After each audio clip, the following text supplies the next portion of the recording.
यहाँ पे आइए।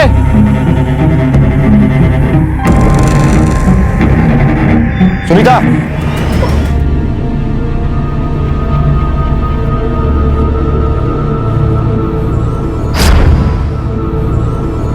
मैं अपने ससुराल से आज सुबह ही यहाँ पहुंची। किसी काम से आना पड़ा या? 1 महीने पहले मेरे पति का देहांत हो गया, इसलिए मेरे ससुराल वालों ने बच्चों के साथ मुझे मायके भेज। आ जाओ आ जाओ। आ अभी। नमस्ते मामा जी। नमस्ते मामी जी। मामी नमस्ते। मंगल, सामान लो। लो ना सामान। आओ दीदी आओ, बहुत थक गए होंगे ना। बाजू वाली खोली खाली करवाई है, थोड़ा गंदा है, अपने हिसाब से साफ करवा लेना। चलो चलकर दिखा देती हूँ, सामान वहीं रख दो। हम लोग सामान रखकर खाना खाकर जो चलती सो गए और उसके बाद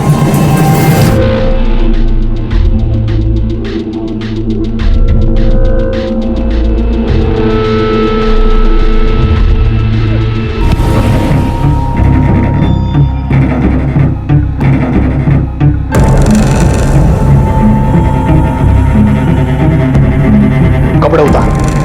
नहीं चुपचाप कपड़े उतार, नहीं नहीं। वरना तेरी खोली जला देंगे। तेरे बच्चों को भी उसी खोली में बंद कर देंगे, समझी? उतार, जाओ रे, चलाओ उसकी खोली।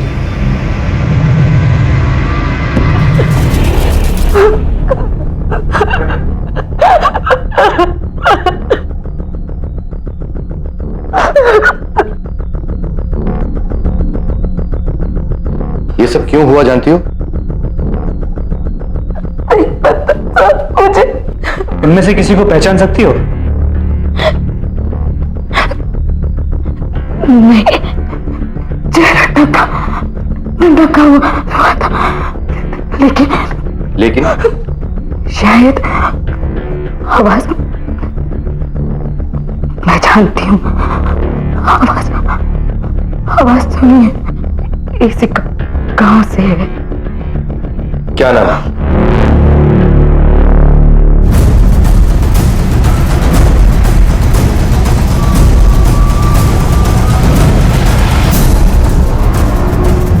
क्या?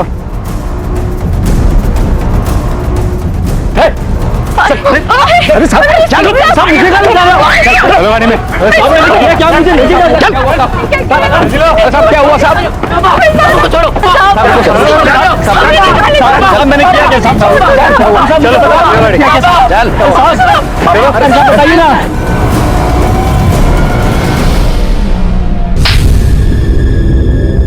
क्या? ये क्या कर रहे हो साहब आप? साहब मैंने सच में कुछ नहीं किया। कुछ नहीं किया? कुछ नहीं किया? तो कल रात 9 और 11 के बीच कहाँ थे तुम दोनों? साहब बढ़िया के घर पर थे, सुनील भी वही था।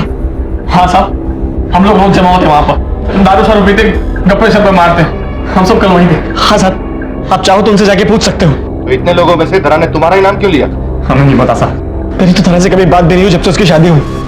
पता नहीं अचानक वापस आकर वो ये सब क्यों कर रहे हैं साहब? और हम लोगों को इससे क्या लेना था साहब? और हमने ना बात करने की कोशिश की ना मिले उससे। पता नहीं धरा मतलब सब क्यों कर रहे हैं साहब? गांव वालों के अनुसार लोगों को परेशान करने के लिए धरा ने खुद ये नाटक रचा था। लेकिन क्या वाकई कोई औरत इस हद तक जा सकती है? और धरा ही क्यों, कोई और क्यों नहीं? खुद धरा के पास भी इस सवाल का जवाब नहीं था, इसलिए पुलिस को भी इस कहानी की सच्चाई पर संदेह होने लगा और उन्होंने इस केस की डिटेल इन्वेस्टिगेशन शुरू की।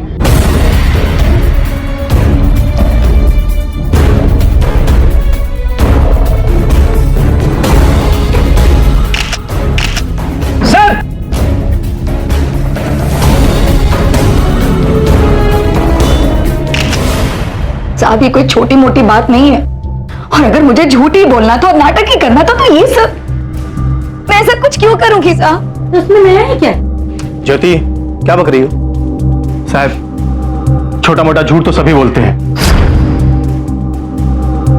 ये भी बोलती है, लेकिन मेरी बहन इतना बड़ा झूठ नहीं बोलेगी। आखिर घर की इज्जत, खुद की इज्जत। अभी हाँ साहब, अभी मेरा बेटा वो था कर रहा है तेरे से, उसे सब पता है, वो बताएगा। आप पूछिए अभी से। हाँ अभी बुलाइए उसे। साहब, वो तो पट्टी लगवाने गया है मेरे छोटे भाई के साथ सरकारी अस्पताल। हमारा नाम अभी है ना? बताओ मुझे कल रात क्या हुआ था? अभी तुझे जो जो याद है बेटा सब बता दे इंस्पेक्टर साहब को। कल रात जब हम लोग सो रहे थे तो कुछ लोग अंदर आए और माँ को खींचने लगे। और कुछ देखा तुमने? जब उन लोगों ने मुझे मारा तो मैं बेहोश हो गया था। झूठ बोल रहे हैं अभी, मैं भी थी वहां, ये सब ऐसा कुछ नहीं हुआ था। चिंकी, चुप रहो। अरे लेकिन वो भी तो बोल रही है ना, मेरा मतलब है कि हमें उसकी बात भी सुननी चाहिए। ज्योति, शांत रहो। अरे वो भी तो थी ना वहां पर। जिनकी झूठ क्यों बोल रही है? चुप रहो सब लोग, मुझे जिंकी से बात करनी अकेले में। माँ झूठ बोल रही है? क्यों झूठ बोल रही है वो? क्योंकि वो हमेशा कोई ना कोई कहानी बनाकर रोती है, चीखती है, इसलिए तो दादी ने भी उन्हें घर से निकाल दिया, और मुझे और अभी को भी। दादी ने क्यों निकाला? मतलब ऐसा क्या हुआ? क्योंकि चिंकी को भड़काया गया था मेरे खिलाफ, इसलिए वो मुझसे गुस्सा है। किसने भड़काया उसे? मेरे ससुराल वाले, खास करके मेरे पति के गुजर जाने के बाद से उन लोगों ने हम लोगों को घर से निकाल दिया, फिर हमें यहाँ आना पड़ा। चिंकी को अपना स्कूल, अपने दोस्त छोड़ने पड़े, और इन सबका दोषी वो मुझे मानती है। आपको घर से निकाला क्यों गया था? क्योंकि मेरी अपनी एक सोच थी, और उनके हिसाब से एक बहू को वो करना चाहिए जैसा वो कहती, चाहे उसके साथ कुछ गलत भी हो रहा है तो उसे सब सह लेना चाहिए। ऐसा क्या बुरा हुआ था आपके साथ? क्या हुआ था पता नहीं, लेकिन एक दिन एक बहुत बड़ा झगड़ा हुआ था। सब माँ को झूठी बोल रहे थे और गाँव वाले भी उसे बच्चन बोल रहे थे। क्या बोल रही है? कुछ पता है आपको? चिंकी बेटा, तुम 2 मिनट के लिए अंदर जाओ। बताइए क्या हुआ था? साहब 3 साल पहले धरा ने इल्जाम लगाया था, वो भी अपने ही देवर पर, बलात्कार की कोशिश का, पर कुछ भी साबित नहीं हुआ था साहब, इसीलिए सबको लगा कि वो झूठ बोल रही थी। साहब, पता कीजिए धरा के साथ ये सब किसने किया, धरा को न्याय दिलाइए साहब। पटेल, घर से बाहर ले जाने के बाद धरा के साथ क्या हुआ था ये उसके बेटे को तो पता ही नहीं। इसका मतलब उसकी गवाही तो कोई मायने रखती नहीं, और उसकी बेटी तो कुछ नई कहानी कह रही है। फिर उस जगह से जो खून के धब्बे मिले उसे फोरेंसिक लैब भेज दिया टेस्टिंग के लिए। अगर वो खून धरा का ही है तो इतना तो साबित हो जाएगा कि वो वहां थी। यहाँ के और उसके ससुराल के गांव में जाकर सबसे पूछताछ करो। बखेड़ा खड़ा करना धरा की तो पुरानी आदत है। उसके ससुराल में क्या हुआ ये तो मैं नहीं जानती, लेकिन हाँ मैंने देखा है कि सबका ध्यान अपनी तरफ खींचने की बड़ी आदत है, और खास तौर पे मर्दों का चैन नहीं आता उसके बिना से। सर, इसमें धरा की क्या गलती है? बचपन में फिर जब हम साथ में बड़े हुए, सारी लड़कियों में सबसे ज्यादा सुंदर वही दिखती थी सर, और फिर उसी की वजह से सबका ध्यान उसी पर जाता था, और उसी की वजह से कोई ना कोई बवाल मच जाती थी। उसमें सर धारा की कोई गलती नहीं है सर। साहब, मैं इस गांव में तो नई आई हूँ, धरा का नाम तो मैंने कभी सुना भी नहीं था। हाँ, पर जैसे वो वापस आने वाली है सुने तो लोगों में बहुत बातें होने लगी। कैसी बात है? शायद उसके आने से लोग नाखुश थे। क्यों नाखुश थे? वो तो नहीं पता। मेरे को अच्छे से पता था साहब, ये औरत जिधर भी जाएगी वहां मुसीबत पैदा करेगी। अरे साहब, मुंह काला करना है तो खुद करे ना, हम शरीर पे वो क्यों फंसा रही है? इतना गुस्सा क्यों? तुम पे जबरदस्ती करने का इल्जाम लगा इसलिए? साहब, जबरदस्ती का गलत इल्जाम लगा इसलिए। अच्छा, तुम्हारे भाई से शादी के इतने साल बाद उसने तुम पे ये इल्जाम लगाया क्यों? साहब, वैसे बोलना तो नहीं चाहिए, लेकिन ऐसी औरतों का मन ना बहुत जल्दी भर जाता है। भाई साहब से भी भर गया होगा, इसलिए मुझको डोल डालने लगी। बेटा, जो कुछ भी हुआ उन सबको पीछे छोड़कर हमें एक नई शुरुआत करनी होगी। तो कल से तुम दोनों स्कूल जाओगे, और स्कूल से आने के बाद खेतों में मेरी मदद करोगे। देखना, धीरे धीरे सब ठीक हो जाएगा। क्या ठीक होगा माँ? तुम ठीक होने दोगी? चिंकी, मुझे पता है कि तुम मुझसे गुस्सा है, लेकिन मैं भी तो कोशिश कर रही हूँ ना सब ठीक करने की। और पुलिस वालों को झूठ बोलने की क्या जरूरत थी? झूठ क्यों बोला? माँ मुझे आपसे नफरत है, नहीं रहना मुझे आपके साथ। आप सब कुछ बिगाड़ देती हो। मैं मामी के पास जा रही हूँ और मैं वही रहूंगी। और गाँव वाले ने जो भी आपके बारे में बोला है ना, बिल्कुल सही बोला है। तुम हो ही बच्चन। चिंकी, नहीं रहना है मुझे। अभी चिंकी मेरी बात सुन। चिंकी सुन ना बेटा, सुन तो मेरी बात तो सुन। नहीं माँ, मुझे नहीं सुनना है। चिंकी रुक ना, सुन ना।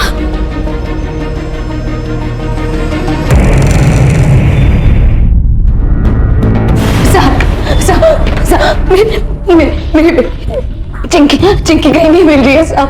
हर जगह ढूंढ मारा साहब। मुझे लग रहा है साहब कहीं उन लोगों ने मेरी बेटी के साथ।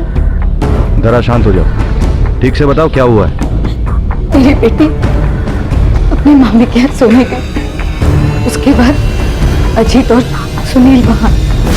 ठीक है सुन ना बेटा, सुन तो मेरी बात तो सुन। नहीं माँ, मुझे नहीं सुनना है। चिंकी रुक जा, सुन ना। धरा,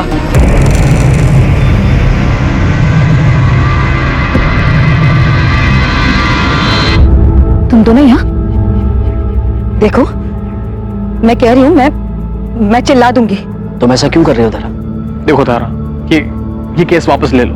तुम्हारे एक कदम से हमारी जिंदगी बर्बाद हो गई, पूरे गांव में बदनामी हो गई हमारी। सोचो धरा, जो तुम्हारे साथ हुआ अगर वो तुम्हारी बेटी के साथ हो तो। नहीं मतलब अगर तुम्हारी बेटी को भी बिना कपड़ों के सारे गांव में घुमाया जाए, बुरा लगेगा।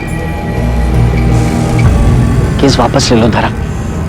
आखिर तुम्हारे परिवार का ध्यान तुम्हें तो रखना है ना?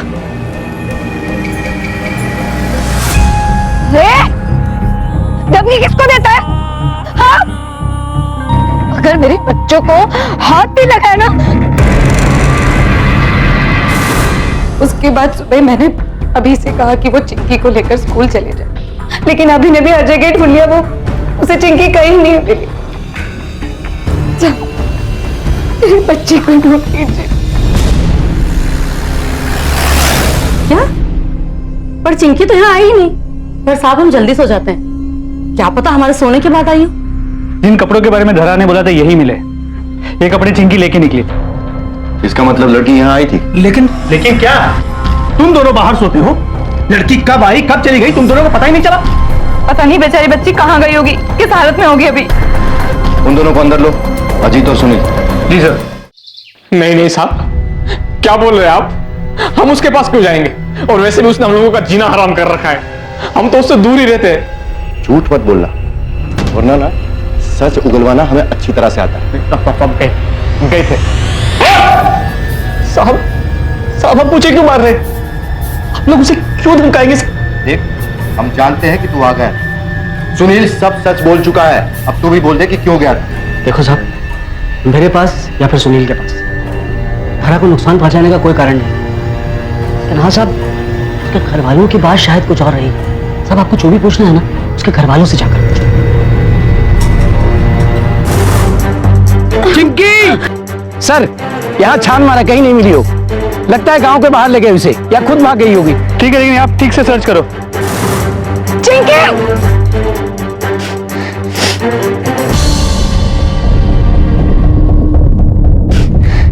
चांद, क्या?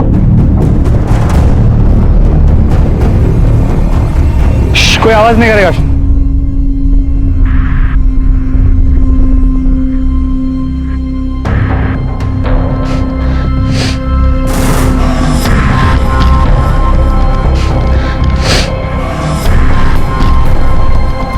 हवाला मटके निकालो।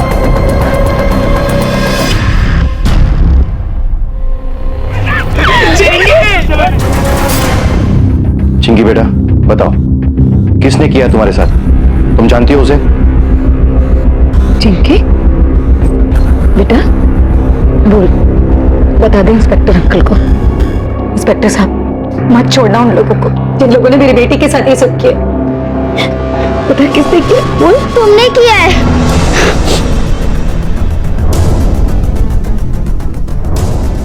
क्या बोल रही है? झूठ बोल रही है ये। वो तो मेरे साथ थी, वो ऐसा कैसे करेगी? नहीं, माँ मेरे साथ थी। वो मुझे मारना चाहती थी। मुझे इनके साथ नहीं रहना है। मामी चलो यहाँ से।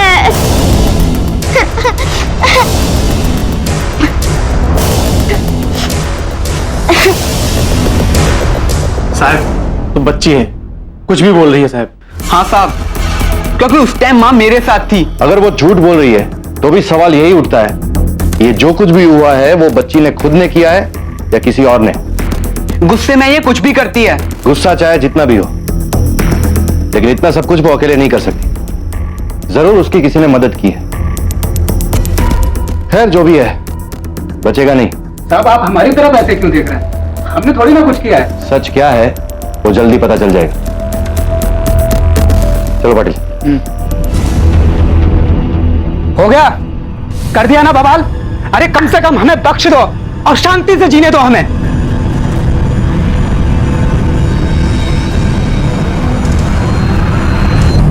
सर आपको यकीन है बच्ची झूठ बोल रही है? साहब, मैं ये केस वापस ले रही हूँ। साहब, इसके अलावा मेरे पास और कोई दूसरा रास्ता नहीं। मेरे साथ जो हुआ है वो गलत हुआ है, लेकिन मैं अपने बच्चों को बचाने के लिए वो सब और 100 बार झेल सकती हूँ। लिया चिंकी मुझसे नफरत करती है, लेकिन उसकी सुरक्षा के लिए मैं कुछ भी कर सकती हूँ, चाहे मुझे अपनी जान ही क्यों ना देनी पड़े। कुछ नहीं होने दूंगी। साहब, केस बंद कर दीजिए। देखो जल्दबाजी मत करो, चाहिए तो सोचने के लिए एक दिन और ले लो। उसके बाद भी अगर तुम्हें लगता है तो हम केस बंद कर देंगे, ठीक है? जी सर।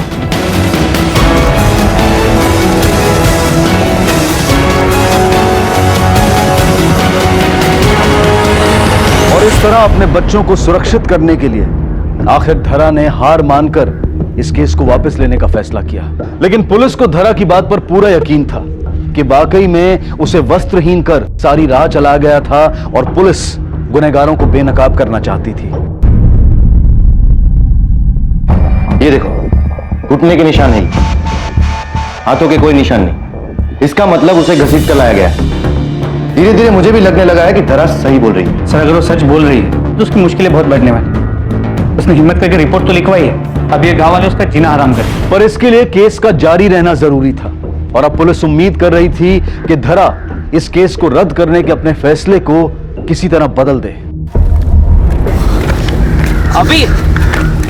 अभी न जाओ छोड़ के। सुनना, जो हुआ बहुत बुरा हुआ। हाँ यार, तेरी माँ के साथ।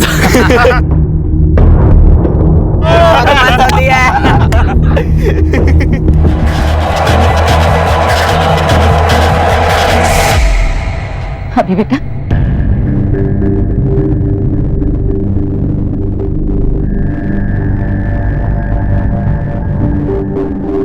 माँ, सब ठीक हो जाएगा। बेटा तुम्हें कुछ याद है किसने तुम्हारे साथ ये सब किया?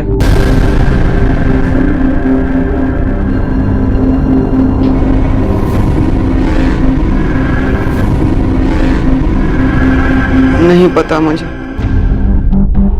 अभी अपने दिमाग पर जोर लगाओ। इंस्पेक्टर साहब, इसके सर पर गहरी चोट लगी है, आप बाद में पूछताछ कीजिएगा। ठीक, हम बाद में मिलेंगे, तब तक तुम ठीक हो जाओ।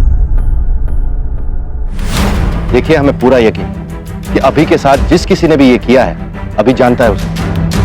और अगर वो चुप रहा, तुमने अपना केस वापस ले लिया, तो अपराधी से अपराध करने का लाइसेंस मानकर मनमानी करते रहे। माफ कीजिएगा साहब, ये तो चलता रहेगा साहब।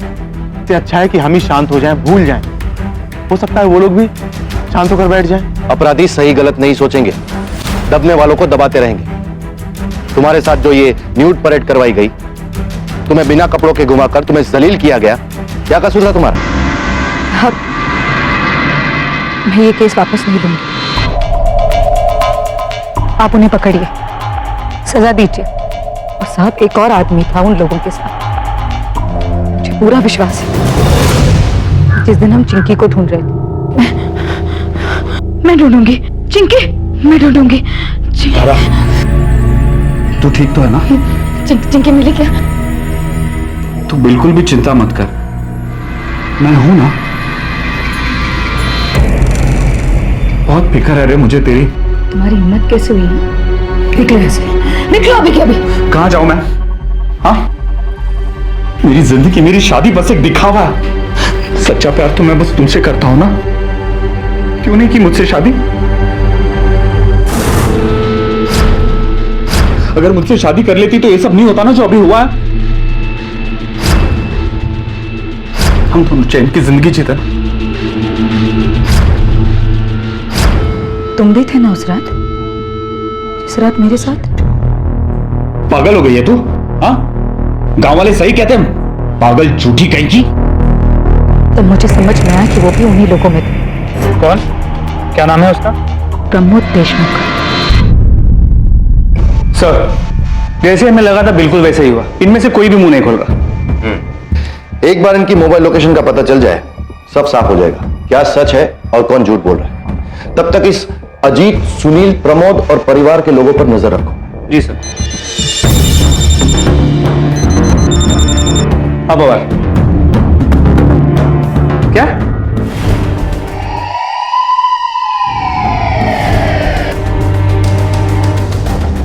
धरा कहाँ है? कुछ पूछा है तुमसे? हमें इंफॉर्मेशन मिली है कि कल रात से वो घर नहीं आई। हाँ बात सही है, लेकिन हमको अभी कहाँ है तुम्हारी माँ? वो भाग गई होगी सर, सब लोग उसे तकलीफ दे रहे थे, चली गई होगी वो।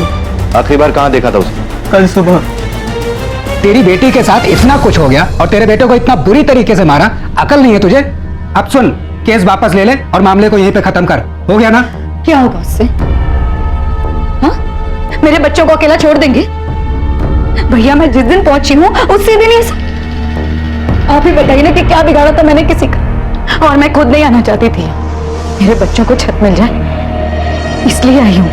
हाँ तो दिया ना सहारा, अपने खर्चे होने के बावजूद भी तुझे और तेरे बच्चों को सहारा दिया ना। मुझे नहीं पता था भैया कि आपका सहारा एक एहसान है, एक भीख है। नहीं चाहिए मुझे, मैं अपना और अपने बच्चों का देख लूंगी। चलो अभी चिंकी। माँ हमें खोली में ले गई थी और चिंकी को यहीं रहना था। मुझे दर्द हो रहा था, मैं दवा लेके सो गया। माँ ने कहा कि वो कुछ काम करने खेत में जा रही है। उसके बाद हमने उसे नहीं देखा। अरे चिंकी, पर आप लोगों ने अंदाजा लगा लिया कि वो भाग गई। आप दोनों को बड़ी फिक्र थी ना उसकी। पुलिस स्टेशन में कंप्लेंट नहीं लिखवाई उसके गायब होने की? साहब हम क्यों रिपोर्ट लिखवाएंगे? उसने हमें कम तकलीफें दी हैं क्या? जैसा भाई होने से तो ना होना बेहतर है। तकलीफ हो रही थी तुझे, भूल गया उसके साथ क्या हुआ था? सारे गांव में शर्मिंदा किया गया उसे, इज्जत की धज्जियां उड़ाई गई उसकी, और तकलीफ हो रही है तुझे? एक बात कान खोल के सुन लो, दुआ करो कि वो मिल जाए। अगर नहीं मिली ना तो तुम सबको बहुत तकलीफ होगी। गांव का चप्पा चप्पा छान मारो। मुझे नहीं लगता कि धरा जैसी बहादुर औरत अपने बच्चों को छोड़कर इस तरह से चली जाएगी। इस न्यूड परेड केस के सारे सस्पेक्ट से फिर से पूछताछ करो, एक भी बचना नहीं चाहिए। हो सर। रातों रात ये मामला और उलझ गया। जो मामला धरा के साथ हुई नेकेड परेड से शुरू हुआ, वो अब चिंकी के झूठे अपहरण और अभी पर हुए हमले के बाद खुद धरा की गुमशुदगी में तब्दील हो चुका था। और पुलिस ने फिर से एक एक संदिग्ध से सख्त पूछताछ की। मुझे नहीं पता साहब, और वैसे भी उसे मैं क्यों गायब करवाऊंगा? मामला ठंडा पड़ गया था और उसे गायब करवा के मैं आग में क्यों घी डालूंगा? बताइए साहब, किस बात का बदला निकाल रहे हैं आप? हम पहले ही बहुत ज्यादा भुगत चुके हैं। ये उसकी कोई नई चाल होगी ताकि खुद तो भाग जाए और जाते जाते हमारा जीना हराम कर दे। मैं उसे बहुत प्यार करता था सर, फिक्र थी मुझे उसकी। मैं तो उसे सुख देना चाहता था, मैं उसके साथ ऐसा क्यों करूंगा sir? ST stand, railway station, यहाँ तक कि गांव में जितने लोग प्राइवेट गाड़ी का बिजनेस करते हैं सभी से पूछताछ की, किसी ने धरा को नहीं देखा। सर उसके फोटो को सर्कुलेट करवा दिया। हो ना हो, इन सस्पेक्ट्स का धरा की गुमशुदगी के साथ कोई ना कोई कनेक्शन तो जरूर है। सर अजीत और सुनील के बाद धरा से न्यूड परेड करवाने का कोई मोटिव नहीं था। लेकिन उसके बाद जब धरा ने उन्हीं पे उंगली उठाई, सबसे बड़ा मोटिव उन्हीं के पास था। इसके अलावा कॉल रिकॉर्ड से पता चला है कि जब अभी पे हमला हुआ था प्रमोद इस शहर में ही नहीं था। तो हो सकता है कि ये हमला उसने नहीं किया। और ये धरा का छोटा भाई मंगल, गुस्सा बहुत आता है उसे। हो सकता है गुस्से की वजह से उसने अपनी बहन को गायब करवा दिया हो। तो बात वहीं आगे रुक। इसके बाद धरा से न्यूड परेड करवाने का कोई मोटिव नहीं। धरा की बड़ी भाभी ज्योति, वो काफी नाखुश लग रही थी धरा के आने से। ये धरा की सास और देवर के मामले में कोई प्रोग्रेस? तो वहां भी पूछताछ, कॉल रिकॉर्ड भी चेक। उनके यहाँ से धरा के घर में या गांव में किसी को भी कोई फोन नहीं आया, तो मुझे नहीं लगता कि वो इन्वॉल्व। पाटिल, ये सारा मामला न्यूड परेड पर ही आकर अटकता है। जब तक ये पहली नहीं सुलझेगी, मामला अटका रहेगा। सर, ये रिकॉर्ड्स। Call triangulation records. तो जिस दिन धरा पे न्यूड परेड हुआ था, प्रमोद वही मौजूद था। मगर अभी पर हमले के दौरान नहीं। और ये देखिए, अजीत और सुनील न्यूड परेड के दौरान भी मौजूद थे और अभी पर हमले के दौरान भी। लेके आओ सालों।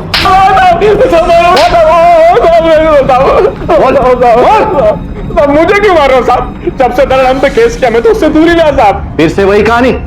तेरे कॉल रिकॉर्ड्स बताते हैं जब दरा की न्यूड परेड हुई तो उस वक्त वहीं पर था, और उस वक्त भी वहीं पर था जब अभी पर हमला हुआ। सच बोलेगा या खाल उधेड़ूं तेरी? बोल। हाँ सर, हाँ मैं गया था वहां पे जहां पे धरा को जबरदस्ती बिना कपड़ों के, लेकिन मैं नहीं जानता था वहां क्या होने वाला था। मुझे सिर्फ इतना बताया गया था कि गांव की शांति के लिए किसी को सबक सिखा, किसी को डराना है ताकि वो गांव छोड़ के चला जाए। लेकिन जब बाहर जाके देखा तो वो धरा थी सर। और तू कहता है कि तुझे धरा से बहुत प्यार है। ये कैसा प्यार है तेरा? हाँ, इतने सारे गैर मर्द उसके साथ खेल रहे, उसकी इज्जत के साथ खिलवाड़ कर रहे, और तू देखता रह गया? सर, वहां पे सब लोग पागल हो गए थे, जानवरों की तरह। अगर मैं वहां आवाज उठाता तो शायद वो लोग मुझे मार ही देते। उस रात की बाद में एक पल भी नहीं सो पाया हूं सर। बहुत ही पछतावा हो रहा था मुझे। मैं तो उसकी मदद करना चाहता था, उसे सहारा देना चाहता था, लेकिन सर मुझे तो ये भी नहीं पता कि उसने आप लोगों को मेरे बारे में क्या बताया। जब उसे सबसे ज्यादा जरूरत थी ना तेरी, तू वहां खड़े खड़े तमाशा देख रहा। अब ये बता, ये जो न्यूड परेड थी, इसका प्लान किसका? बोल मेरा कहा है, क्या किया उसके साथ? अरे बोलो ना, तेरे उससे कोई लेने देने नहीं। तेरे सारे दोस्तों ने कबूल किया है, जो जो धरा के साथ जबरदस्ती करने में शामिल थे, उन सब ने तेरा ही नाम लिया है। बोल, ये घटिया प्लान तेरा ही था ना? ऊपर से धरा को गायब करवा दिया तूने। नहीं साहब, मैंने धरा को गायब नहीं करवाया साहब, ना ही उसको बिना कपड़ों के घुमाने का प्लान मेरा था साहब। मैंने तो उसकी सिर्फ तैयारी की थी, और वो भी गांव की भलाई के लिए। साले, एक औरत को नंगा चलवा कर बेआबरू करने में गांव की भलाई थी? हाँ साहब, वो तो पहले से मुसीबत की पुड़िया थी, और फिर मुझे पता लगा कि धरा अपने ससुराल में एक बड़ा कांड कर गांव वापस आ रही, और वो फिर से यहाँ पर भी कोई नया बखेड़ा शुरू करेगी। बस इसलिए साहब, गांव वालों को उससे बचाने के लिए उसे जल्द से जल्द यहाँ से दूर भेजना जरूरी था। अब मैंने जो किया वो किया साहब, लेकिन मैं फिर से बोल रहा हूं, ना मुझे ये पता है कि धरा अब कहाँ है, पता ही उसको बिना कपड़ों के घुमाने का प्लान मेरा था। तो फिर किसने बनाया घटिया प्लान? चिंकी, तुमने किडनैप होने का नाटक अपनी मां को फंसाने के लिए किया था ना? किसने कहा था ये करने को? देखो, अगर तुम बता दोगी तो हमें उन्हें ढूंढने में मदद होगी। सच बताओ।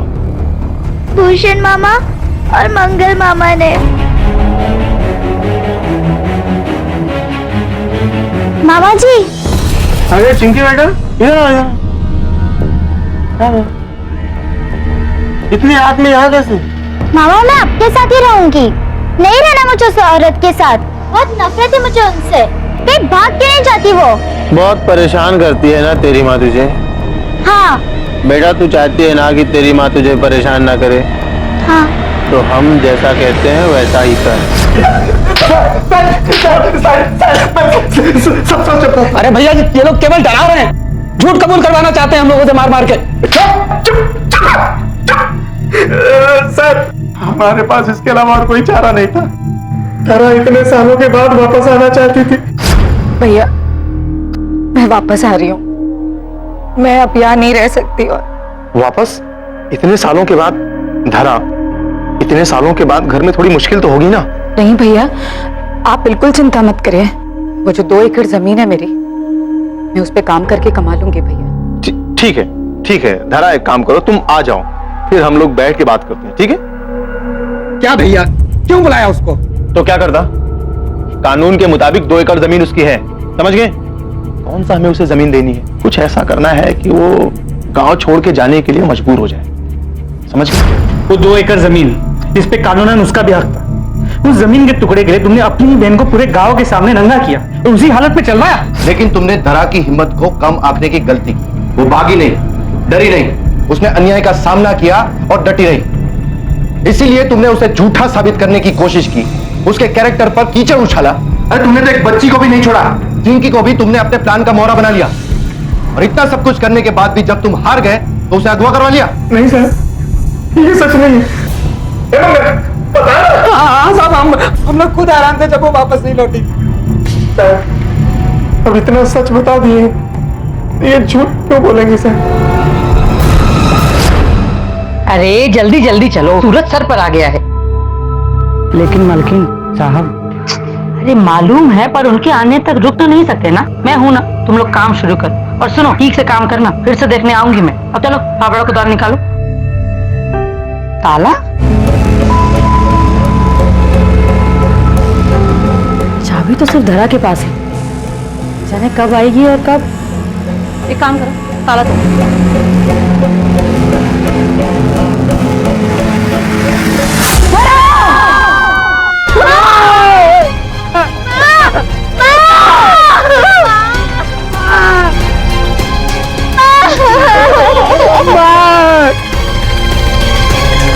बॉडी को पोस्टमार्टम के लिए भेजें। Yes sir. सर, धरा की पोस्टमार्टम रिपोर्ट, मौत दम घुटने से हुई, गेहूं की बोरी से दम घुटा गया और इसके साथ रेप भी हुआ है, बुरी तरह। डीएनए रिपोर्ट में 2 से 3 सीमन सैंपल मिले। 2-3 मतलब गैंगरेप? जी sir. Sir, DNA report no match. क्या? ये कैसे? इसका मतलब चाबी किसी के पास तो है। कोई बाहर का आदमी नहीं। ऐसा करो पाटिल, पंचायत ऑफिस में जाओ और हर फैमिली में कितने मेल सदस्य हैं उन सब की एक लिस्ट बनाओ।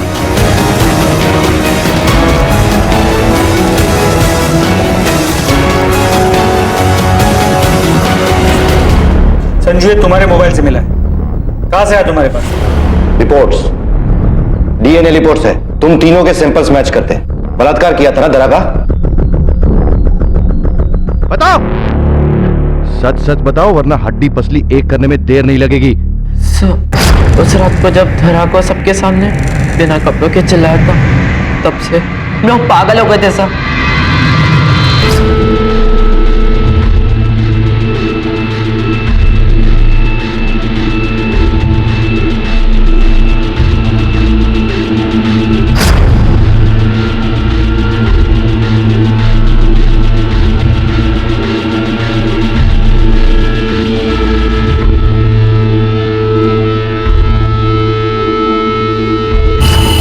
बलात्कार करने के बाद उसकी जान ले ली। नहीं सर, हमने उसको मारा नहीं। हाँ सर, संजू ने बोला कि वैसे भी लोग उसे पागल बोलते हैं, और अगर बात बिगड़ जाती तो हम लोग बोल देते कि उसने उकसाया था हम तीनों को। इसलिए सर, हमने उसे मारने के बारे में नहीं सोचा, उसे वहीं छोड़ के चले गए। उन तीनों लड़कों ने अपने स्टेटमेंट में एक ही बात कही है कि उन्होंने धरा को वहीं पे छोड़ दिया था। किसी ने गोडाउन लॉक करने की बात तो की ही नहीं। और जब ज्योति वहां पर मजदूरों को लेकर पहुंची, गोडाउन लॉक था और उसे ताला तोड़वाना पड़ा। एग्जैक्टली। इसका मतलब चाबी किसी के पास तो है जिसने गोडाउन को लॉक किया है।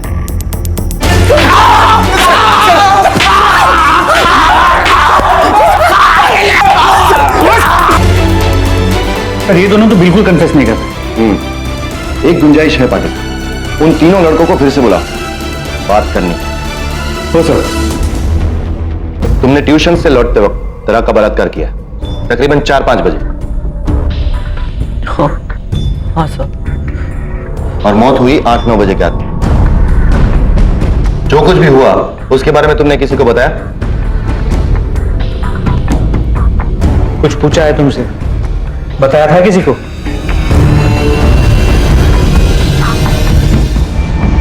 संजू, रघु और बंटू, उसके अलावा सिर्फ एक तुम ही हो जिसको ये पता था कि तुम्हारी मां के साथ क्या हुआ और वो कहां थी। अब बोल, तुमने ही मारा ना तुम्हारी मां को? हाँ भी नहीं। देख, संजू सब कुछ बता चुका है। वो मिले थे ना तुमसे? बोल।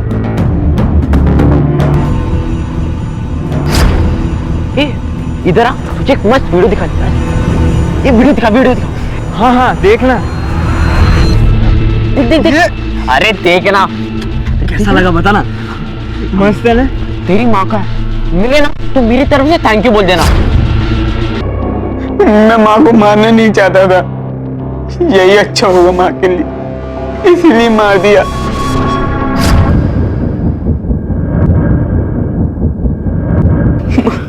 मैंने बोला था मैंने, तू क्यों गई पुलिस के पास? मत कर कंप्लेंट। अभी मुझे अभी पुलिस स्टेशन ले चल। तू समझती क्यों नहीं है? तू फिर कंप्लेंट करेगी, लोग फिर से तुझे पागल कहेंगे। मैं हार नहीं मानूंगी अभी। अब फिर नहीं माँ, अब फिर नहीं। अब तुझे कोई तंग नहीं करेगा माँ, कोई तुझे तंग नहीं करेगा। अम्मा को कोई कुछ नहीं कर सकता, वो खुश है, जहां भी है खुश है। सब यहाँ पर उसको तकलीफ देते थे, कोई खुशी से नहीं जीने देता था।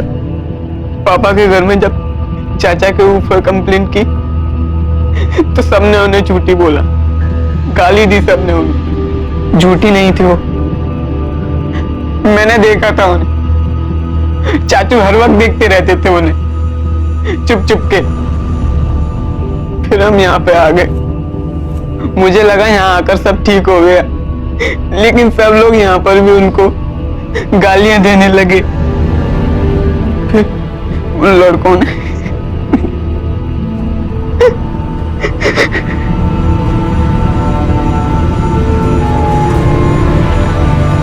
अजीब दो मुआ समाज है हमारा, जो एक तरफ तो हक की लड़ाई का प्रचार करता है और दूसरी तरफ एक स्त्री का अपने हक के लिए आवाज उठाना बर्दाश्त नहीं कर पाता। हमारा समाज कायरता भरा वार करता है स्त्री के सबसे अहम तत्व पर, उसकी गरिमा पर, उसकी आबरू पर, उसके चरित्र पर। लेकिन ये सब क्यों हुआ? क्योंकि धरा ने अपना हक मांगा। पर इतनी कोशिशों के बाद भी धरा के गुनहगारों को सुख नसीब नहीं हुआ। उसके देवर को भी पुलिस ने गिरफ्तार किया और इन सभी को कानून ने उनके किए की सजा दी। मरकर भी धरा की जीत हुई, लेकिन बदकिस्मती से जीत का यह रास्ता धरा को उसके अंत तक ले गया।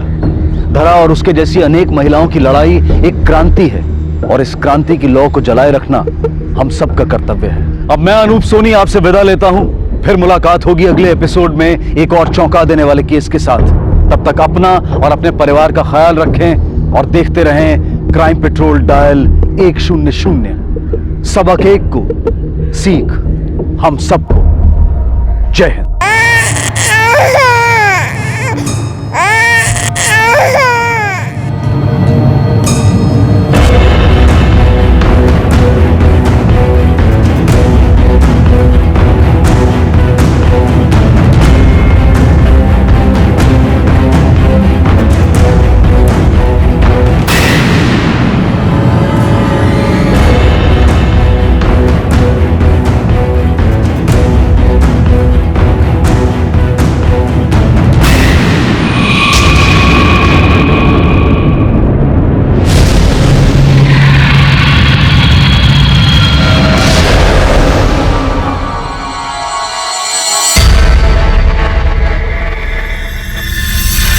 आज तुम गर्व से हमारा सीना फुला दी।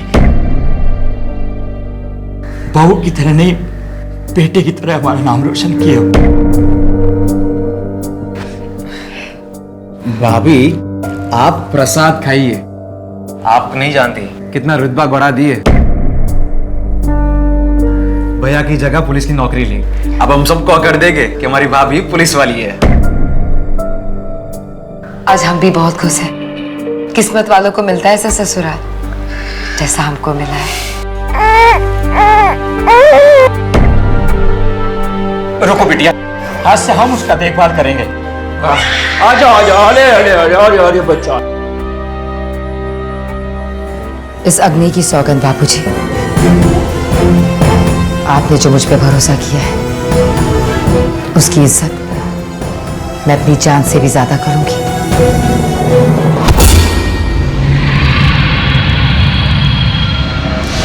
हमारी आज की कहानी एक महिला पुलिस सब इंस्पेक्टर सपना की है, जिसने अपनी ड्यूटी और अपनी घरेलू जिम्मेदारियों को बड़ी खूबी से निभाए रखा था, लेकिन जुर्म की आग ने सपना के दामन को भी लपेट लिया। दूसरों की सुरक्षा और सेवा में जुटी पुलिस फोर्स को कब, कहां और कितने जाती संघर्षों से गुजरना पड़ता है, इसका अंदाजा उनके चेहरे से नहीं लगाया जा सकता। ऊपर से शांत और खुशहाल दिखने वाली सपना की जिंदगी अंदर ही अंदर घुटन और तूफान से जूझ रही थी।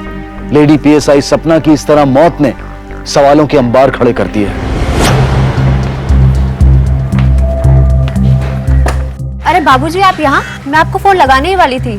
सपना आज ड्यूटी पर नहीं आई और उसका फोन भी स्विच ऑफ आ रहा है। सपना रात भर से घर लौटी नहीं है और उसके साथ हमारा छोटा महेंद्र भी है।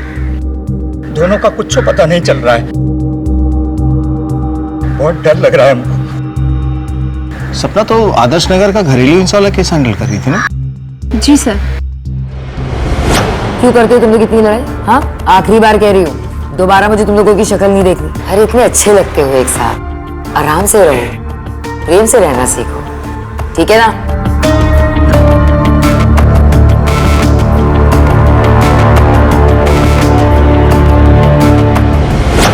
आप लोग कुछ बोल के गई थी, कहाँ जा रही हो? नहीं तो ड्यूटी से आई, कपड़ा बदली किए, महेंद्र को लिया और चली गई।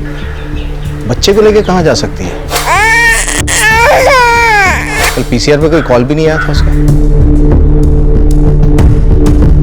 अच्छा, याद है क्या कपड़े पहन के गई थी? हाँ, वो नीले रंग की साड़ी पहनी थी और छोटे महेंद्र ने ग्रीन कलर का कपड़ा पहना था। बाबूजी, आपको किसी के ऊपर शक या फिर घर में आपस में कोई झगड़ा? नहीं, ऐसा तो कुछ नहीं है।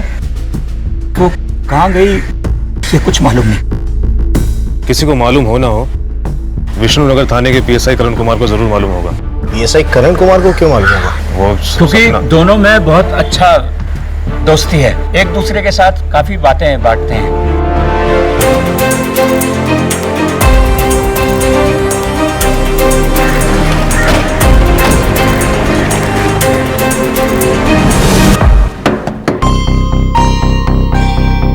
सर, आप यहाँ? सपना के बारे में बात करनी है। सपना से तुम्हारी काफी गहरी दोस्ती है ना?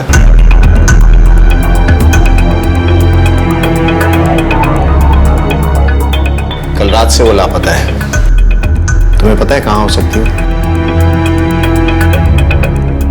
नहीं सर, मुझे इसके बारे में कुछ नहीं पता। चलो थाने चल के बात करते हैं। सर आप चलिए, मैं बस 2 मिनट में आता हूँ। एक्चुअली मेरा और मेरी वाइफ प्रिया का डाइवोर्स केस चल रहा है सर। सपना की वजह से? नहीं सर, एक्चुअली पीएसआई सपना मेरे लिए एक दोस्त से कहीं बढ़कर है। एक अच्छे इंसान होने के साथ साथ वो मेरी हमउम्र है। हम काम एक ही करते हैं, हम दोनों एक दूसरे को अच्छी तरह समझते भी हैं। पर मेरी वाइफ न तो मुझे समझती है और न ही मेरे काम को। शायद यही वजह है सर कि मैं और पीएसआई सपना एक दूसरे के इतने करीब आ गए हैं। सपना से तुम्हारा रिश्ता दोस्ती से कुछ ज्यादा है। और डिवोर्स केस के बावजूद तुम्हारी पत्नी तुम्हारे साथ घर पे रह रही है। ये बात कुछ समझ में नहीं आई। दरअसल मेरी वाइफ प्रिया सर मेरे बच्चे को मुझसे मिलवाने लाई थी। मैं चाहूं तो ये शादी तोड़ सकता हूं, पर अपने बच्चे से दूर नहीं रह सकता सर मैं। अब आप ही बताइए, हम दोनों के इस आपसी झगड़े में उस मासूम का क्या कसूर सर? सपना मिसिंग है, उसके साथ उसका बच्चा भी। बता सकते हो कहां गई होगी? हो सकता है सर अपने भैया भाभी के यहाँ गई हो, तनुष तिवारी और आभा तिवारी।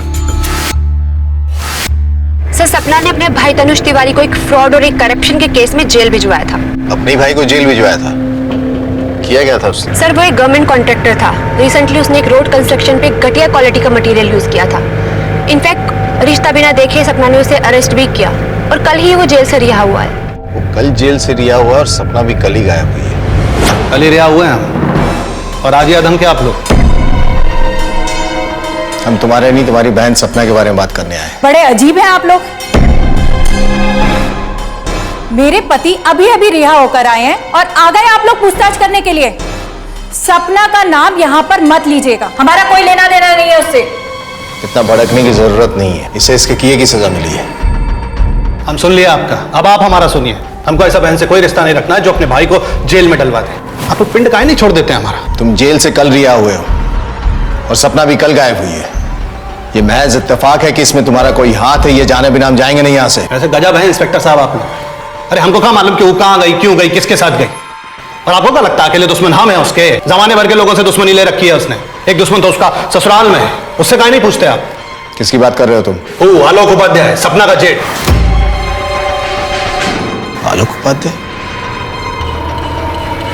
एक ईमानदार पुलिस ऑफिसर और अपनी सहयोगी सपना उपाध्याय और उसके 1 साल के बच्चे महेंद्र की गुमशुदगी पर पुलिस पूरी संवेदना के तहत इन्वेस्टिगेशन कर रही थी। फिर ये कैसे अपने थे जो परायों से भी पराये थे, एक दूसरे पर इल्जाम लगा रहे थे। हालात देखकर तो लगता था कि सपना इंसानी शक्ल में भेड़ियों के साथ रह रही है, जहां हर नजर, हर हाथ उसकी गर्दन दबोचना चाहता था। तुम यहाँ नहीं बैठ सकते। क्यों नहीं बैठ सकते?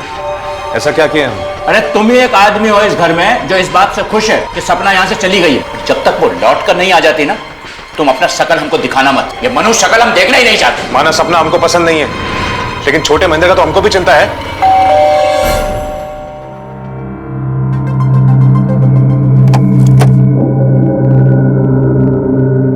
बाबूजी, हम आलोक को पूछताछ के लिए ले जाने आए हैं। चलो पुलिस स्टेशन। ऐसा क्या पूछेगा जो आप लोग यहाँ उठा लाए? यही कि सपना से तुम्हें क्या प्रॉब्लम है? वो खुद ही एक प्रॉब्लम है। हम उम्र में बड़े उससे, कुछ खास नहीं किए जिंदगी में, पर ये हमको हमेशा जताती रही। जबकि हमारे स्वर्गवासी भाई ने कभी हमको नीचा नहीं दिखाया, और उसकी मौत के बाद जब पेंशन उसके नाम हुआ तो अपना असली रंग दिखाने लगी। अब काहे बवाल पार रही? क्या जरूरत है महेंद्र भाई का नौकरी करने का? पेंशन लीजिए और चुप से बैठिए ना। हम ये नौकरी सिर्फ इसलिए करना चाहते हैं क्योंकि महेंद्र ये नौकरी देश की सेवा के लिए कर रहे थे। हम बस उनकी सोच को आगे बढ़ाना चाहते, तो इसमें गलत क्या है? आपके ऐसा करने से पेंशन बंद होगा और हमको अपना काम शुरू करने के लिए पैसा चाहिए, नहीं तो आपके सामने हाथ फैलाना पड़ेगा। अरे तुम अपना जरूरत काहे नहीं पूरा करते? सपना एकदम सही ही सोची है। पीएसआई सपना उपाध्याय, तुम आगे बढ़ो, मैं तुम्हारे साथ हूं। सोचा था उस पैसे से कुछ काम शुरू करेंगे, लेकिन नहीं, महारानी को तो महेंद्र का नौकरी चाहिए था।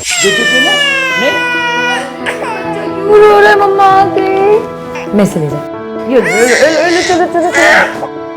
सपना, सपना, क्या बात है? कुछ बात करनी है आपसे। बोलिए। हमको कुछ पैसे का दरकार है, और सिर्फ इस महीने नहीं, हर महीने चाहिए होगा। किस लिए?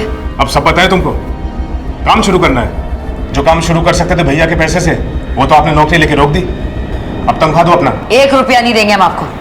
आपके फालतू तजुर्बों के लिए पैसा नहीं है हमारे पास।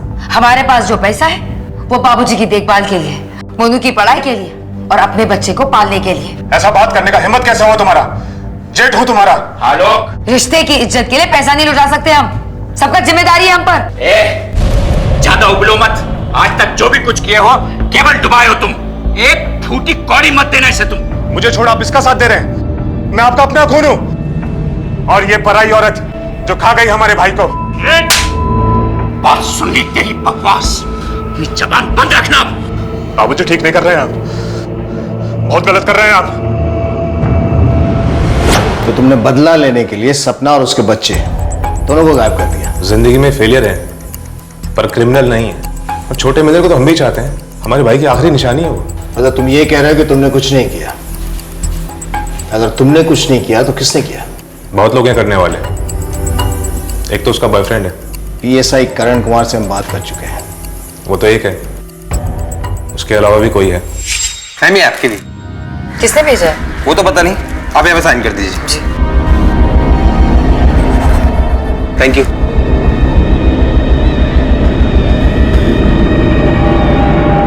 हम काहे सपोर्ट नहीं करते अपनी बहू सपना को? हम उसे अपना बेटा मानते हैं, और वो भी जिम्मेदारी उठाई है उसी तरह, बड़े बेटे आलोक की तरह नहीं। बिजनेस करने गए डुबा दिया, नौकरी करने गए छोड़ के भाग गए, सारा परपंच करने के बाद खोले परचूनी की दुकान, और वो भी घाटे में बंद। आप बताइए, ये बिजनेस के लिए हम अपने महेंद्र का पेंशन इसको बर्बाद करने देते? कहे?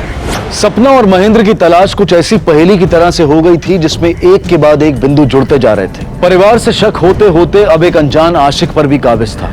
कौन था ये आशिक? और अगर वो सपना का चाहने वाला था तो वो उसे नुकसान क्यों पहुंचाना चाहता था? सर, मैं यकीन से कह सकती हूँ कि सपना करण कुमार को धोखा नहीं दे सकती। वो उस टाइप की इंसान ही नहीं है। मैं भी मानता हूँ कि सपना ऐसी इंसान नहीं, वैसा नहीं करेगी, लेकिन बात की तय तक गए बिना किसी भी नतीजे पर नहीं पहुंचना चाहिए। अब ये तो पता करना पड़ेगा ना कि आलोक झूठ बोल रहा है या कोई और भी इन्वॉल्व है। सर पीएसआई सपना मैडम का मोबाइल ट्रेस हुआ है। कल रात 12 बजे शहर के बाहर जंगल के आसपास स्विच ऑफ हुआ उनका मोबाइल। रात के 12 बजे जंगल में क्या कर रही थी? हेलो, क्या? तुमने फोन किया था? हाँ साहब, लगता है किसी इंसान की लाश को कोई जला के गया। हम देखे तो आपको फोन किया साहब। सर, मोबाइल के लोकेशन के हिसाब से रात को सपना 12 बजे तक यहीं पे थी। कहीं ये सपना की डेड बॉडी तो नहीं? अंदाजा लगाने से कुछ नहीं होगा स्वाति। इन हड्डियों को डीएनए टेस्ट के लिए भेजना पड़ेगा। देखते हैं रिपोर्ट में क्या आता है। सर,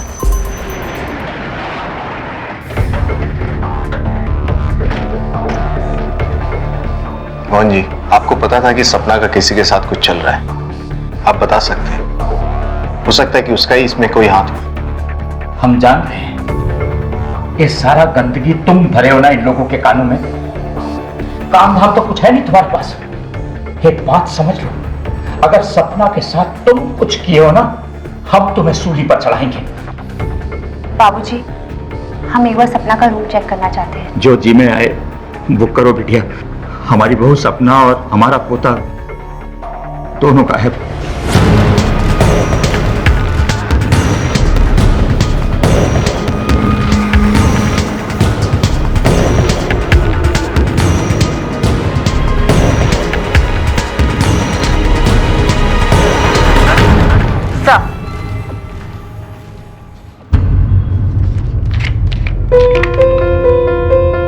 तुम्हारा चाहने वाला जो मरकर भी तुम्हें चाहेगा।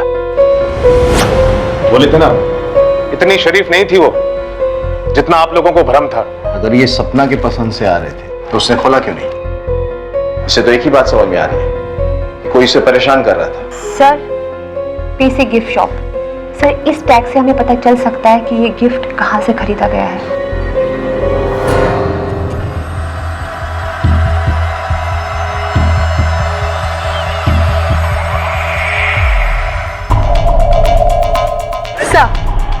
गिफ्ट शॉप से कोई भी इंफॉर्मेशन नहीं मिली और ना ही वहाँ पे कोई सीसीटीवी कैमरा है। कोई ना कोई इन्फॉर्मेशन तो हमें जरूर मिलेगी इसके सुलझाने में। सर, कितनी अजीब जिंदगी है ना हमारी। हमारे साथ काम करने वाली सपना कितना कुछ झेल रही थी। एक तरफ से उसका जेठ उसे पूरी दुनिया के सामने बेइज्जत करता रहता था। धन्यवाद।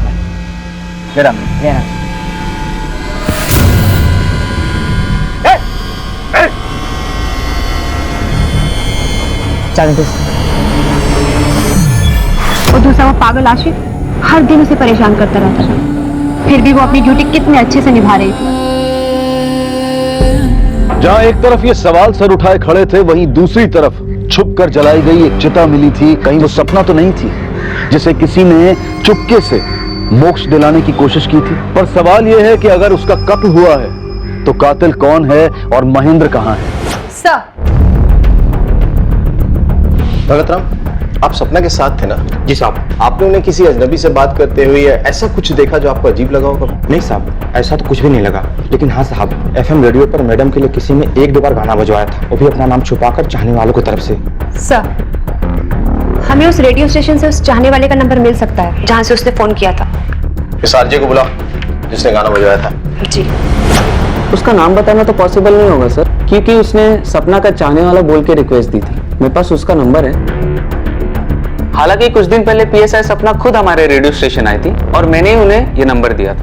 कौन है वो इंसान जो मुझे फोन कर मेरे नाम से गाने की रिक्वेस्ट भेजता है? नाम उसका नंबर ही है मेरे पास, मैं उसका नंबर आपको दे सकता हूँ। नाम क्या है? नाम तो नहीं बता सकता मैं। साहब, नंबर तो मेरा ही है। आज आप पूछताछ कर रहे हो। कुछ दिन पहले एक दरोगा मैडम आई थी साहब, वो भी इस नंबर के बारे में हमसे पूछताछ कर रही थी। अच्छा, आपके यहाँ जो भी फोन करने आता है उसमें से किसी को भी आपने अलग तरीके से बात करते हुए देखा? मतलब छुप के बात करना चाह रहा हो या धीरे बात करना चाह रहा है, ऐसा कोई भी था? साहब, एक लड़का आता है, सर पर नीले कलर की टोपी लगाए हुए और धूप का काला चश्मा साहब, उस तरफ मुंह करके धीरे धीरे कुछ बात करता है साहब। मतलब सपना ने इस बारे में किसी को भी इसलिए नहीं बताया क्योंकि वो खुद पता कर रही है। सवाल तो ये है कि वो उससे मिला या नहीं। मुझे पता है वो तू ही है जो इतने दिनों से मुझे परेशान कर रहा है।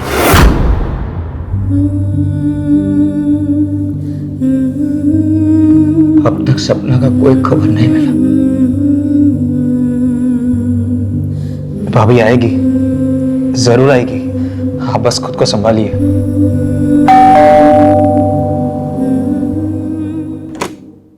साहब आपकी चिट्ठी आई।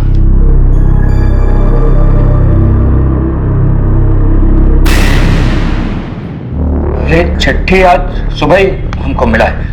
इसको देखते ही तो हम बहुत घबरा गए थे, तब्बे की तब्बे ही आपके पास आ गए। सर, ये लेटर सपना के नाम आया है, वो भी किसी ने खून से लिखा है। लगता है उसी आशिक ने अपने खून से लिखा है लेटर। सर ये देखिए, ये लेटर 4 दिन पहले पोस्ट हुआ है, स्टैम्प पे डेट और जगह का नाम भी है। हाजीरंग पोस्ट ऑफिस।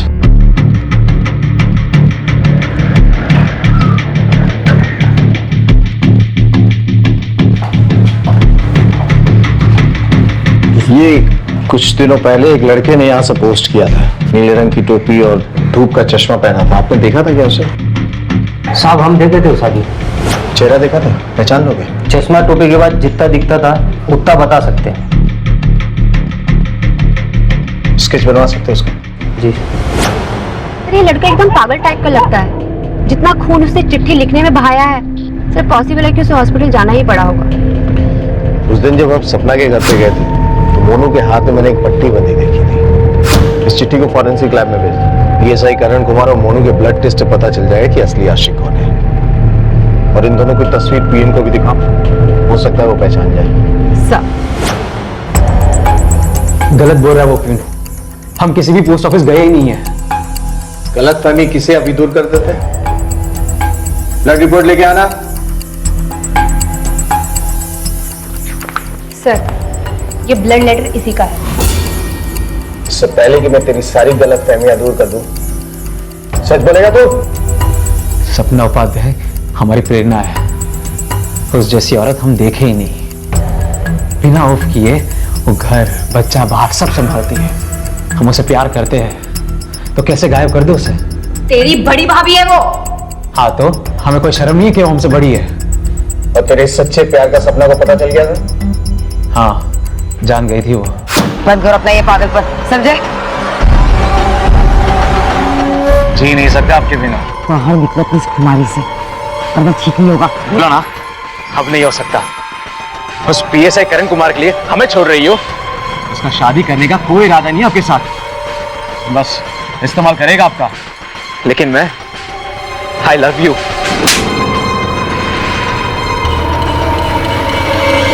तो इतने यकीन से कैसे कह सकता है कि पीएसआई करण कुमार धोखेबाज है? क्योंकि वो गिरा हुआ है, हमने अपनी आंखों से देखा है।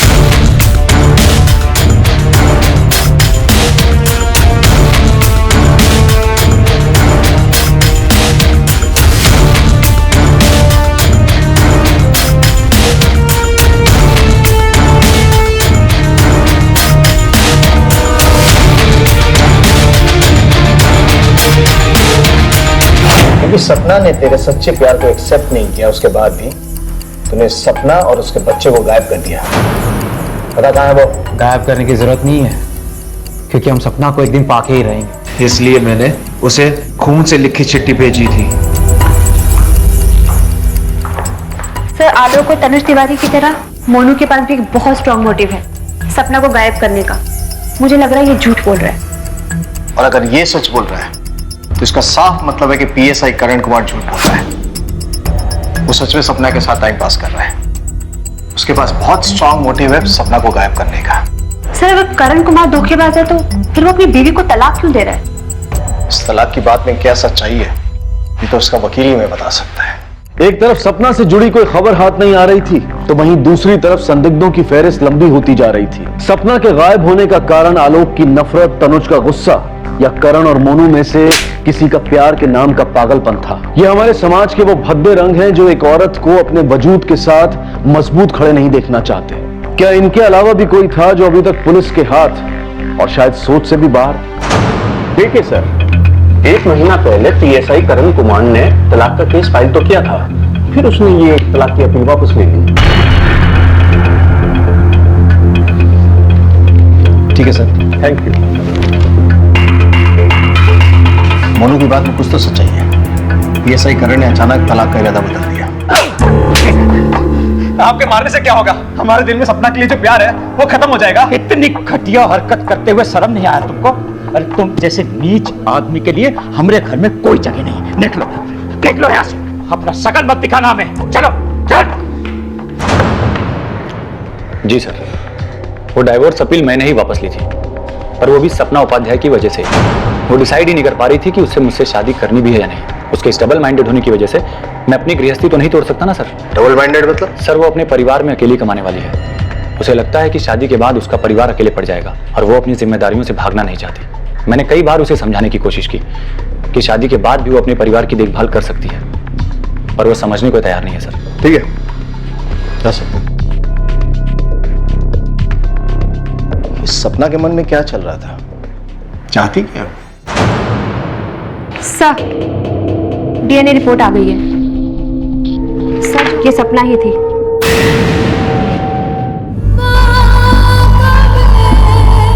इस अग्नि की सौगंध बाबूजी, आपने जो मुझ पे भरोसा किया है उसकी इज्जत मैं अपनी जान से भी ज्यादा करूंगी।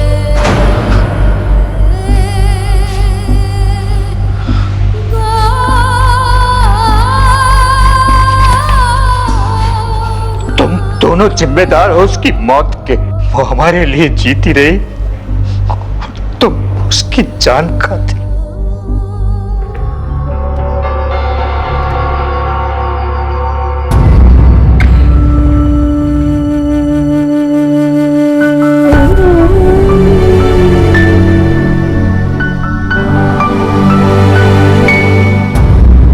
तारीख को सपना का कत्ल हुआ शाम 7 बजे से लेकर 1 बजे के बीच में।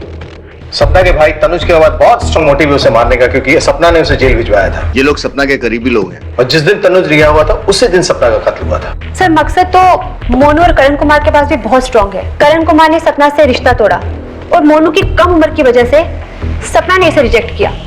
हो सकता है दोनों के प्यार के फेलियर की वजह से दोनों में से किसी ने सपना का खून कर दिया हो। अगर इस तरह देखें तो आलोक से ज्यादा नफरत तो कोई भी नहीं करता था सपना से। सर, सस्पेक्ट्स की हमारे पास कमी नहीं है, पर अभी तक हमारे पास कोई ऐसा सबूत हाथ नहीं लगा जिससे हमारा केस आगे बढ़े। चेक करो 6 तारीख को शाम 7 बजे से लेकर 1 बजे के बीच में लोग कहाँ थे और क्या कर रहे थे। उस दिन जब ये जेल से रिहा हुए हम कहीं नहीं गए थे। हम तो सिर्फ मंदिर गए और शीश नवाया भगवान को और सीधा अपने घर आए। सर, हम तो फिल्म देख रहे थे और तफरीह किए थे। आप हमारे दोस्तों को पूछ सकते हो। उस दिन मैं घर पर ही था, बहुत थक गया था इसलिए जल्दी सो गया। जी, उस दिन मैं सारी रात दारू के ठेके पर ही था।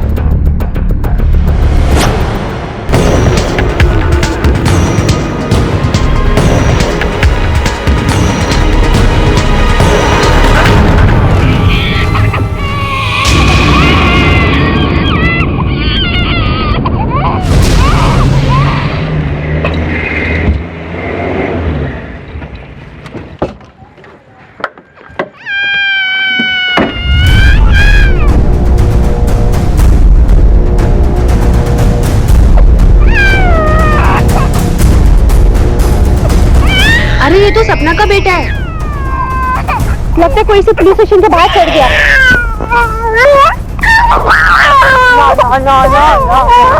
हमरा पोता, हमरा छोटा महेंद्र मिल गया। आजा बेटा। हाँ हाँ हाँ हाँ, ले ले ले ले ले ले लो लो ले। ध्यान रखिएगा इसका। आप चिंता ना कीजिए। अच्छा सर, हम चलते हैं। तुमने एक बात गौर की महेंद्र, जिस कपड़े में लापता हुआ था उसी कपड़े में हमें मिला, वो भी एकदम साफ सुथरे, जैसे किसी ने धो के पहनाया हो सकता है कि जो भी इस बच्चे को छोड़कर गया हो बाहर, जानबूझकर गया हो ताकि बच्चा हमारे हाथ लग जाए और सही सलामत अपने घर पहुंच जाए। कौन है ये सपना का कातिल, वो बच्चे का शुभचिंतक? सर, कहीं ये काम सपना के ससुर का तो नहीं? क्योंकि महेंद्र उनका एक लौता वारिस था और वो जिंदा भी बच गया। लेकिन मोहन जी के पास सपना को मारने का क्या मोटिव हो सकता है? वो तो सबसे ज्यादा केयरिंग थे, चिंतित थे उसके लाइफ के बारे में, एक बाप से भी ज्यादा। सर, हमने काफी कोशिश की पर कोई भी सुराग हाथ नहीं लगा। अब अगर नजर है तो सिर्फ मोहन जी के ऊपर। जो तुम्हारा कहना भी सही है, हमें किसी भी पहलू को नजरअंदाज नहीं करना चाहिए। और ये भी पता लगाना होगा कि महेंद्र को पुलिस स्टेशन के बाहर कौन छोड़ के गया था। दौलत राम को बोले एक टीम तैयार करे और पता करे। और सपना के घर में जो मेड काम करती है उसको बुलाओ, शायद उससे कोई अंदरूनी बात पता हो। सर, ये गौरी है, सपना के घर में काम करती है। इसके कहने के मुताबिक 2 हफ्ते पहले सपना और उसके ससुर के बीच में बहुत बुरी लड़ाई हुई थी। किस बात पर लड़ाई हुई थी? सर, हम तो अपना काम कर रहे थे, फिर अचानक से अंदर से चीखने चिल्लाने की आवाज आई और हमने जाके देखा। अरे अपने बेटों से ज्यादा मानती है तुमको। बाबूजी, आप गलत समझ रहे हैं हमें। बेशक हम अपनी नई जिंदगी शुरू करना चाहते हैं, इसका मतलब ये नहीं कि हम अपने पुराने रिश्तों को भूल जाएंगे। मत सिखाओ हमें, दुनिया देखी हमने। एक पिता जैसा अपना बच्चे को प्यार करता है वैसा हम सपना को प्यार करते थे। शुरू शुरू में हम बहुत गुस्सा है जब हमको मालूम पड़ा कि वो शादी के बारे में सोच रही है। फिर सोचे कि जो हमरे लिए अपना सर्वस्व न्यौछावर कर रहा है उसका खुशी में हम खुशी का ही नहीं है। फिर हम उसकी शादी के लिए साड़ी खरीदने गए साथ में। इस घर में हमरा जो बड़ा बेटा है आलोक, उसके अलावा सपना को कोई परेशान नहीं किया, मगर आलोक को इस बात के लिए हम कभी बख्शे नहीं। अपना असफलता के लिए इसको जिम्मेदार मानते हो तुम, और आज इतना गिर गए कि सारी दुनिया के सामने मिट्टी फेंक दिए। बाबूजी प्लीज जाने। कैसे? अरे हम कह रहे हैं वो जादू टोना की है आप पे, तभी आप अपनी औलाद का नहीं इस कमीनी औरत का साथ दे रहे हैं। हमारा हक मार रहे हैं आप। हक की बात कर रहे हैं? तुम्हारे हक कोई चिड़िया है जो मार के कोई भी ले जाएगा? लायक बनना पड़ता है उसके लिए, कुछ नहीं मिलेगा। अपना कमाओ और खाओ अपना।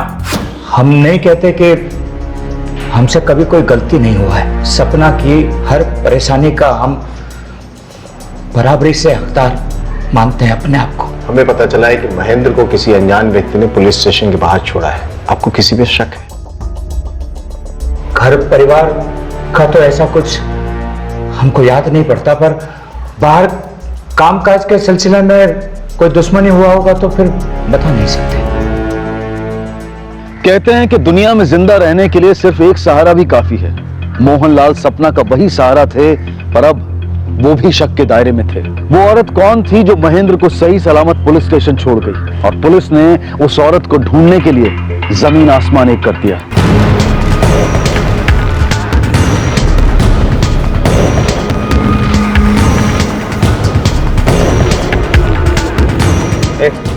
तुमने ऐसा कुछ देखा जो किसी बच्चे को कंबल में लपेट के लाया है? एक औरत एक बच्चे को कंबल में लपेट के लाई थी साहब।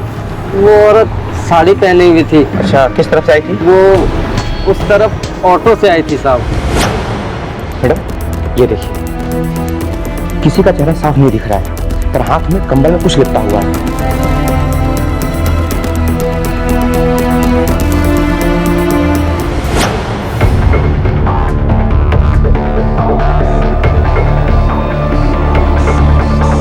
साथ यूं का है ना कि हम सवारी अलीनगर से लेता हूँ और वो औरत वहीं से बैठी थी। सर, साड़ी की दुकान से ये इन्फॉर्मेशन मिली है कि मोहनलाल और सपना दोनों एक साथ गए थे। इसका मतलब ये है कि मोहनलाल सच कह रहा था। सर, एक और बात, तनुज तिवारी जिस जेल में बंद था वहां उसका किसी से झगड़ा हुआ था, जिसके कारण उसे कोई अंदरूनी चोट भी आई और अब वो बाप नहीं बन सकता।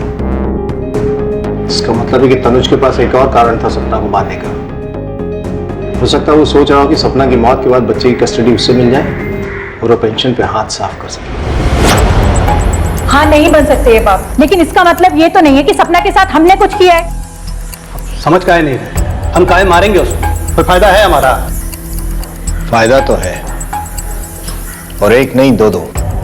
एक तो तुम्हारा बदला पूरा हो जाता, और दूसरा तुम लोगों को इस बात का वहम हो गया था कि सपना की मौत के बाद उसके बेटे की कस्टडी तुम लोग को मिल जाती है। चलिए मान लेते हैं आपकी बात, ये सारा का सारा प्लानिंग हमने किया, लेकिन हम पागल नहीं हैं कि जिस दिन हम रिहा हुए उसी दिन ये कांड कर दें, सपना को मार दें, ताकि सारा का सारा पुलिस फोर्स हमसे पीछे लग जाए और हमको फिर से जेल में जाकर बैठना पड़े।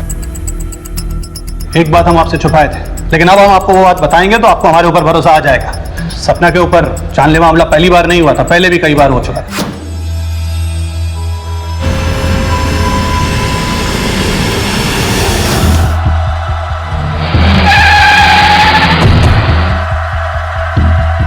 ये भरोसे वाली बात तुम्हें पहले क्यों नहीं सूझी? हमको लगा कि आप भी हम पर भरोसा नहीं करेंगे, जैसा सपना ने नहीं किया था। उसको लगता था कि सारे के सारे हमले हमने करवाए हैं। इन हमलों के बारे में तुम्हें कैसे पता? वो हमको खुद बताई थी जेल में आके। इतनी नफरत करते हो हमसे, हम पे हमला करवा रहे हो? जो तुम किए हो ना हमारे साथ, हमको यहाँ अंदर करके, उसके बाद हमको तुमसे कोई वास्ता नहीं रखना है, समझी तुम? क्या किया हमने? बस अपनी ड्यूटी तो की है ना, आपको बस कानून के हवाले कर दिया। भैया इसका मतलब ये नहीं है कि हमारे दिल में भाई बहन के प्यार में कोई अंतर आ जाए। हाँ, ये भाई बहन का नाटक ना अपने पास ही रखो, समझी तुम? और क्या कह रही हो? हमने तुम पे हमला करवाया? हमने ऐसा कुछ नहीं किया है। इसके बाद अगर कोई बात पता चली ना, थाने में ले जाके पूछो।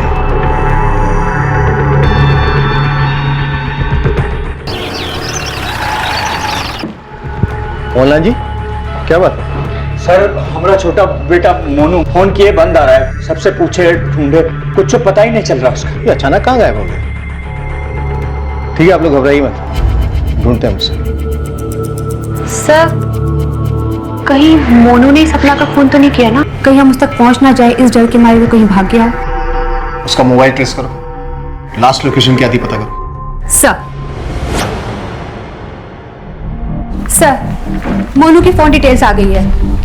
फोन की लास्ट लोकेशन अशोकनगर, वहीं उसका फोन स्विच ऑफ हुआ है।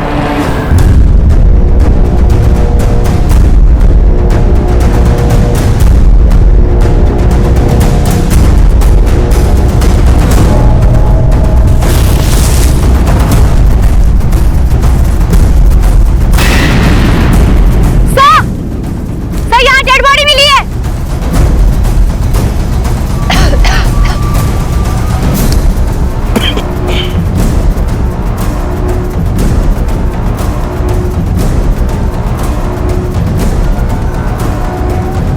सर पर गहरी चोट है, लगता है मौत इसी वजह से हुई है। हे भगवान, क्या हो रहा है मेरे साथ? पहले मेरी बहू और अब बेटा। मोनू का किसी के साथ कोई झगड़ा हुआ था क्या? नहीं साहब, वो घर से निकलते ही कहा था जो दोस्त दुश्मनी करे, अपने में मगन रहता था। हो सकता है सपना और मोनू के कत्ल के पीछे किसी एक ही इंसान का हाथ हो, लेकिन सवाल ये उठता है कि इन दोनों को नुकसान पहुंचा के फायदा किसका है? सर, ये भी तो हो सकता है कि एक नहीं बल्कि दो लोग हो और उन दोनों के मकसद अलग अलग हो। बिल्कुल हो सकता है। स्वाति, हमारे पास जितने भी सस्पेक्ट्स हैं, पता करो कि 24 जुलाई और 12 अगस्त को लोग कहाँ थे और क्या कर रहे थे। और उस औरत का पता करो जिसने बच्चा छोड़ा था, उसी से कुछ सुराग मिल सकता है। हाँ साहब, आई थी, बेबी फूड और डायपर वगैरह ली थी। अजीब औरत थी साहब, बच्चा संभालना बिल्कुल नहीं आता था उसको। ऐसे पैसा पटकी और बोले जितना आता है दे दो। किसी एरिया की है? पक्का नहीं बता सकता साहब, लेकिन सामने एक बस्ती है, शायद वहीं रहती है। 2 सप्ताह पहले PSI सपना उपाध्याय आपसे मिलने गई थी, क्यों गई थी? जी, उन्हें एक वसीयत बनवानी थी। वकील साहब, मैं एक विधवा हूँ, अपने ससुराल में एक अकेली कमाने वाली। मैं अपनी एक नई जिंदगी शुरू करने जा रही हूँ, तो मैं नहीं चाहती कि मेरे ससुराल वालों को कोई भी तकलीफ आए।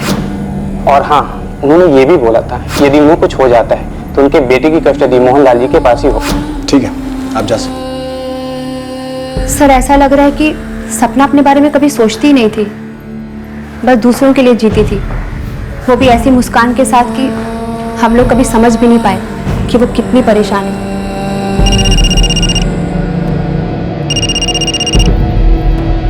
हेलो। हाँ मैडम, वो औरत मिल गई जिसने बच्चा पुलिस स्टेशन के बाहर छोड़ा था। गुड सर, वो औरत मिल गई है जिसने महेंद्र को पुलिस स्टेशन के बाहर छोड़ा था। अलीनगर की किसी बस्ती में रहती है। चलो जरा इस देव की माई से मिलते हैं। देख रमा, चुपचाप रहने से कुछ नहीं होगा, खामखा हड्डियां तोड़वाएगी तू अपनी। उस रात बच्चे को हमने ही उठाया था, 3 दिन तक उस बच्चे का ध्यान रखा था, फिर बोले कि बच्चे को उसके पुराने कपड़े पहनाकर पुलिस थाने के बाहर छोड़ दो। सब जैसे जैसे वो कहते गए हमने वैसा वैसा किया। ये वो जिसके बारे में तुम बोल रही हो कौन है?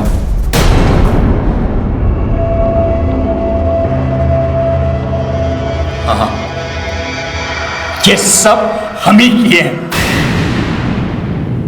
अपनी बहू को बेटा बनाया और अपने बेटे को, अपने खून को कुत्ता के जैसे लताड़े। जबान संभाल के बात करो, नहीं यही जबान खींच के गले में लपेट देंगे, समझे? वो प्रेम में पड़कर शादी करना चाहती थी, नई जिंदगी जीना चाहती थी। जी बाबूजी, मुझे पीएसआई करण कुमार से शादी करनी है। हम कभी नहीं सोचे थे कि तुम हमें मझधार में छोड़ोगी। अगर ये शादी हो जाता ना तो वो नौकरी तो जाती जाती, और 18 साल तक जो हमारे महेंद्र को पेंशन मिलने वाली थी वो भी वही खाती। हमारा पोता हमसे दूर हो जाता। सोलक बेटा, इन दोनों निकम्मों से हमने जमीन का एक टुकड़ा बचा के रखा है, वो हम इस छोटे महेंद्र को देना चाहते हैं। आओ, वो हम तुम्हें दिखाते हैं।